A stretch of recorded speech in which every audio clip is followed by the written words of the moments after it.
انسان زندگی میں مختلف حالات و واقعات سے گزرتا رہتا ہے۔ کبھی اسے گھر میں رہنا ہے، کبھی اسے گھر سے باہر، ایک جگہ سے دوسری جگہ جانے کے لیے انسان کو سواری کی ضرورت پیش آتی ہے۔ سواری اللہ تعالیٰ کا انعام ہے۔ انسان اپنے پاؤں پر چل کر زیادہ دور تک نہیں پہنچ سکتا۔ اللہ تعالیٰ نے انسان کی مدد کی ہے، کچھ چیزوں کو اس کا مطیع بنا دیا تاکہ وہ انسان کے لیے سواری کا کام دے سکیں۔ ابتدائی طور پر تو انسان گھوڑوں پر، اونٹوں پر اور چوپایوں پر سفر کرتا تھا۔ پھر انسان نے سمندر کے امکانات کو استعمال کیا، بحری کشتیوں کے ذریعے سفر کرنے لگا۔ پھر اللہ تعالیٰ نے انسان کو توفیق دی، گاڑیاں، جہاز اور اس سے بڑھ کر بہت تیز رفتار سفر کے ذرائع وجود میں آ رہے ہیں۔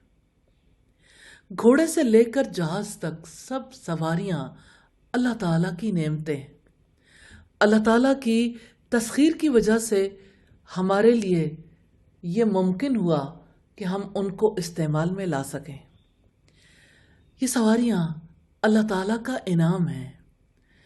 جو انسان اس چیز کو سمجھ جاتا ہے وہ بے تاب ہو کر پکار اٹھتا ہے، سبحان الذی سخر لنا ھذا وما کنا لہ مقرنین وإنا الی ربنا لمنقلبون۔ پاک ہے وہ ذات جس نے ان چیزوں کو ہمارے بس میں کر دیا اور ہم ایسے نہ تھے کہ ان کو قابو میں لاتے۔ بے شک ہم اپنے رب کی طرف لوٹنے والے ہیں۔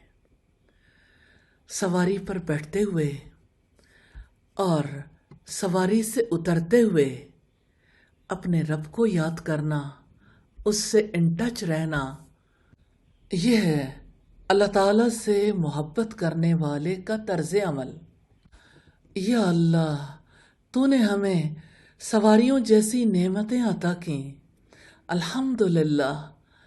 یا اللہ، تو ہمیں توفیق دینا، ہر موڑ پر، ہر مقام پر تجھے یاد کر سکیں، تیرا ہی ذکر، تیری ہی فکر، تیری ہی یادوں میں زندگی بتانے کے قابل ہو جائیں۔ آمین ثم آمین۔